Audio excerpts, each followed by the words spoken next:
अस्सलाम वालेकुम, मैं हूँ आबिद अंडलीब। ARY बिलाखिर लेट गया बल्कि सीधा सीधा कदमों में लेट गया जाके। कुछ देर पहले ARY की तरफ से एक बयान जारी हुआ जिसमें उन्होंने ये कहा कि हमने अरशद शरीफ से अपनी राहें जुदा करने का फैसला किया है। और जो उज़र पेश किया वो बताया गया कि जो हमारे एम्प्लॉयज़ हैं उनकी जो वो बात करते हैं उनका हमारे जो पॉलिसी है चैनल की उससे हमांग होना बहुत ज़रूरी है।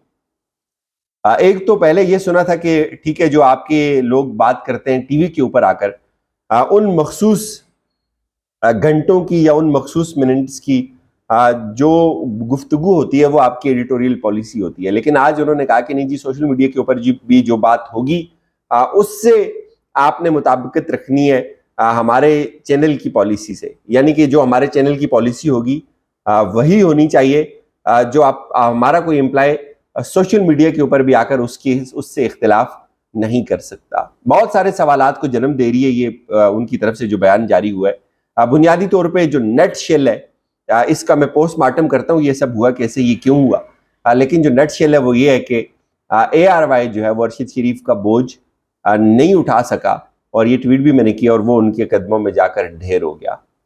बज़ाहिर ये मामला बहुत सादा है लेकिन ये बहुत पेचीदा भी है। जितना सादा है इतना ही पेचीदा है। पहले बात, और दूसरी बात मैं आपको ये बताऊं, ठीक है, हमारी अरशद शरीफ साहब से दुश्मनी हुई थी उस वक्त जब उन्होंने सदीक जान के ऊपर तशद्दुद किया था, और उस वक्त मैं पहली सफ में था जिसने ARY के सामने एहतजाज किया, और उसके बाद मैंने इसको सफ़र भी किया। लेकिन आज मैं अरशद शरीफ के साथ खड़ा हूँ। जो उनके साथ हुआ वो इंतहाई गैर इखलाकी भी है। वो उसकी कोई जस्टिफिकेशन नहीं है। जो ARY ने जस्टिफिकेशन दी है ये सिर्फ उन्होंने अपने आप को कवर करने के लिए या उन्होंने आवाम की आंखों में धूल झोंकने के लिए की है। लेकिन इन सब से भी अहम बात जो है वो ये है कि अरशद शरीफ ARY की स्क्रीन का मोहताज नहीं है। अरशद शरीफ जैसे लोग, उनकी अपनी ऑडियंस है, उनसे लोग बेपनाह मोहब्बत करते हैं। वो जिस प्लेटफॉर्म में जाएंगे उनके सुनने वाले लोग उनको वहाँ ज़रूर मिलेंगे, बल्कि उनके फॉलोअर्स वहां जरूर पहुंचेंगे। एक बात। और दूसरी बात, ARY थोड़ा सा इसमें एक्सपोज हुआ। कुछ लोग ये बात कर रहे थे कि यार नहीं, ARY की जो है वो कोई मजबूरी होगी। बात यह कि मजबूरी नहीं होती। आपको अपने बिजनेस इंटरेस्ट देखने होते हैं, और आप अपने जो भी मुलाजमीन होते हैं, जो एम्प्लॉयज होते हैं, उनके साथ आप खड़े नहीं होते। ये चीज अगर नजर आई है तो सिर्फ जियो टीवी के अंदर नजर आई है। अब थोड़ा सा इसको खोलते हैं कि क्या ऐसी बात कर दी थी अरशद शरीफ ने जिससे उनकी चैनल ने उनसे राहें जुदा करने का फैसला किया। सबसे पहली बात तो यह कि अरशद शरीफ उस रात भी प्रोग्राम कर रहे थे जब वो यहाँ से फरार हुए, जब वो यहाँ से निकले, जब उनको पता चला कि उनके ऊपर भी FIR हो रही है और उनको भी गिरफ्तार किया जा रहा है। ये इसके अंदाजे लगाना बहुत पहले लोगों ने शुरू कर दिए थे कि ये चीज़ें हो सकती हैं, और वो चीज़ें फिर होती चली गई। तो अरशद शरीफ वहाँ से चले गए। उस वक्त से लेकर अब तक अरशद शरीफ दोबारा स्क्रीन के ऊपर नहीं आए या उन्होंने कोई प्रोग्राम नहीं किया। तो अब सोशल मीडिया के ऊपर कौन सी पॉलिसी थी? अब इसका मवाजना थोड़ा सा हामन मीर केस के साथ कर देते हैं। हामन मीर को जब जियो ने ऑफर किया तो तमाम साफियों ने इल्जाम इमरान खान के ऊपर लगाया कि नहीं जी, ये तो इमरान खान ने हामन मीर को जो है वो उड़ा दिया। और हामन मीर ने उस वक्त कहा जी नहीं कि मुझे पता है किसी और ने मुझे उड़ाया। हामन मीर ने कहा कि मुझे इमरान खान ने नहीं उड़ाया। ये उन्होंने बात बहुत ज्यादा शोर मचाया, बहुत ज्यादा खुल के की। और हामन मीर को क्यों उड़ाया गया? उनका एक शॉर्ट क्लिप है, एक प्रोटेस्ट है एक सहाफ़ी के हक में, असद तूर साहब के हक में एक प्रोटेस्ट हो रहा है। उसमें वो बात कर रहे होते हैं कि जब आप हमें घुस कर मारेंगे तो हम भी आपके घर के अंदर की खबरें लेके आएंगे और हम बताएंगे कि किसको गोलियां पड़ी थी। वो उसका कॉन्टेक्स्ट मुझे आज तक समझ नहीं आया कि वो क्या बात करना चाह रहे थे। और उसके बाद हामन मीर ऑफ एयर हो गए। हामन मीर कई महीने ऑफ एयर रहे। इल्ज़ाम इमरान खान के ऊपर लगता रहा। इमरान खान ने उनको जो है वो बरतरफ करवा दिया। इमरान खान ने उनका प्रोग्राम बंद करवा दिया। और फिर कुछ अरसे बाद खबरें आएंगी कि उन्होंने मिन्नत शिन्नत कर लिया, हामन मीर की माफ़ी हो गई है और हामन मीर स्क्रीन के ऊपर वापस आ रहे हैं। हामन मीर वापस आ गए। लेकिन जैसे ही हामन मीर वापस आए तो उन्होंने ये बयानियां देना शुरू कर दी कि नहीं, मुझे तो इमरान खान ने जो है वो ऑफ एयर करवाया था। हालांकि इनके चैनल ने इस वक्त कहा था कि हम ने जो हामन मीर को ऑफ एयर किया है वो इदारे का अपना फैसला था, वो किसी और का फैसला नहीं था। अब बिल्कुल ऐसा ही ऑपरेशन हुआ अरशद शरीफ साहब के साथ। अरशद शरीफ को भी उन्होंने ऑफ एयर कर दिया। ऑफ एयर करने के साथ साथ, ऑफ एयर तो वो थे ही, चैनल ने उनसे कहा जी कि हम आपके साथ मजीद नहीं चल सकते और हम आपको गुड लक विश करते हैं। ये होता है, ये होता है। उस वक्त अरशद शरीफ की बहुत ज़्यादा ज़रूरत थी चैनल को, जब उनकी खबरें हिट होती थी, जब उनके प्रोग्राम की रेटिंग सबसे ज़्यादा आती थी, जब वो बड़ी एक्सक्लूसिव स्टोरीज करते थे। उस वक्त जो सेठ था, जो मालिक थे, उनकी बड़ी अच्छी थी। और अब जब अरशद शरीफ के ऊपर बुरा वक्त आया तो उनको कहा जी कि हम आपसे राहें जुदा करते हैं। पहले इसी चैनल ने जो साबिर शाकिर साहब हैं, वो भी मुल्क से बाहर हैं, उनको फारिग किया। उसके बाद अब अरशद शरीफ की बारी आ गई, उनको भी फारिग कर दिया। सिर्फ ये 2 केसेस नहीं है, इमरान रियाज खान का जो केस है वो भी है। वो एक्सप्रेस के ऊपर उनका प्रोग्राम चला और उनका प्रोग्राम बंद कर दिया बिल्कुल। वो कहते हैं जी कि मैंने अपने जितने प्रोग्राम एक्सप्रेस टीवी के ऊपर किए, हमने उसका पूरा स्क्रिप्ट उठा कर देखा, निकाला उसको कि कौन सी ऐसी गलत बात हमने कर दी थी, लेकिन उनको भी ऑफ एयर कर दिया। ये बहुत तकलीफ दे है। इससे अंदाज़ा लगाएं आप कि जो चैनल बड़ी बड़ी बातें करते हैं, आज़ादी इज़हार राय की बातें करते हैं, वो इतना सा भी डिफरेंस अफोर्ड नहीं कर सके कि सोशल मीडिया के ऊपर भी जो है वो आपने कोई ऐसी बात नहीं करनी। तो मैंने जो सोशल मीडिया था उनका, उनके ट्विटर के ऊपर जाके देखा कि उन्होंने शायद कुछ ऐसी ट्वीट कर दी होगी। तो उनकी जितनी भी ट्वीट्स हैं, वो जो बात पहले दिन से कह रहे हैं, आज भी उन्हीं बातों के ऊपर खड़े हुए हैं। उसमें कोई ऐसी बात नहीं है, ऐसी गैर मामूली बात नहीं है जिससे ये अंदाजा होता कि नहीं ये बात इससे पहले नहीं हुई थी, अब अरशद शरीफ ने कोई ऐसी बात कर दी और अब चैनल ने एकदम ये फैसला कर लिया और उनको ऑफ एयर कर दिया या उनसे अपनी राहें जुदा कर दी हैं।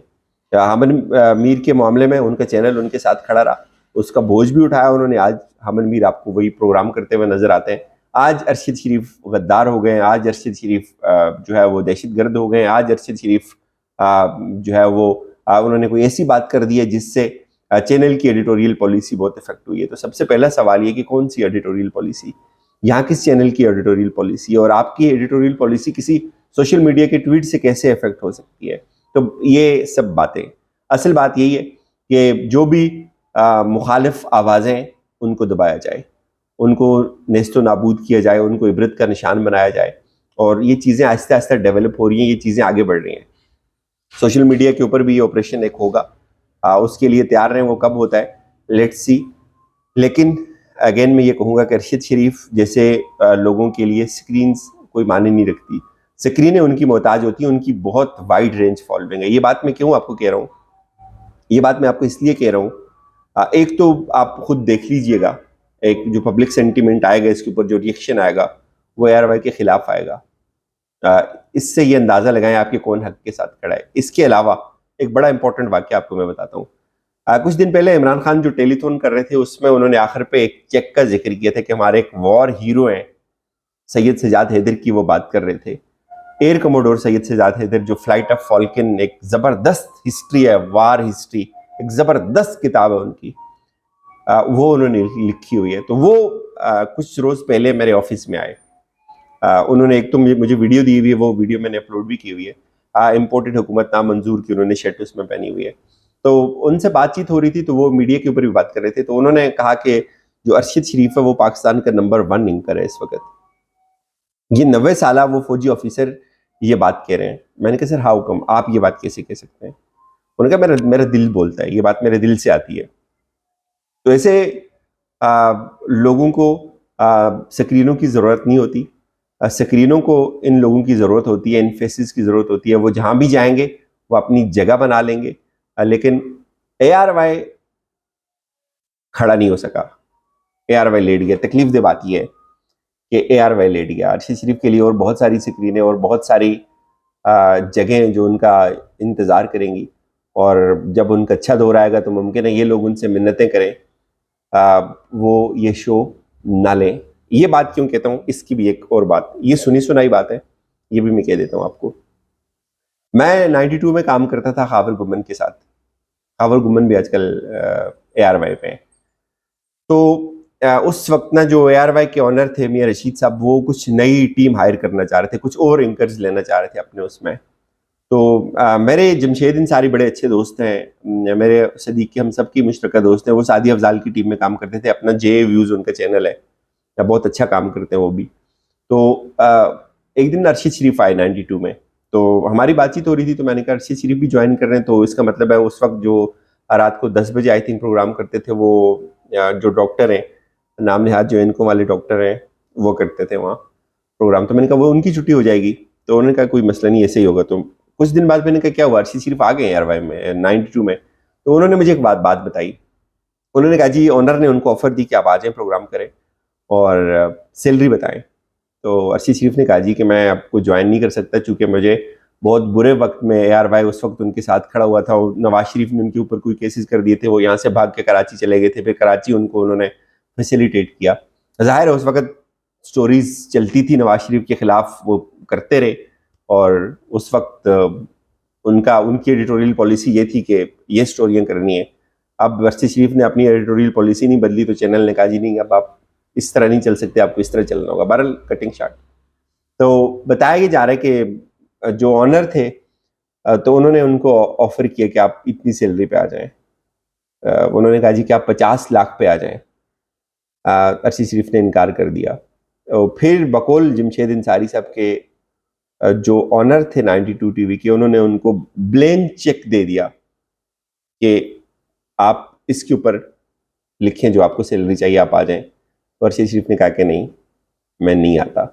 तो जो ऐसे लोग हैं उनकी कीमत नहीं लगाई जा सकती। इजाज़त दीजिए, अपना बहुत सारा ख्याल रखिएगा। खुदा हाफिज़।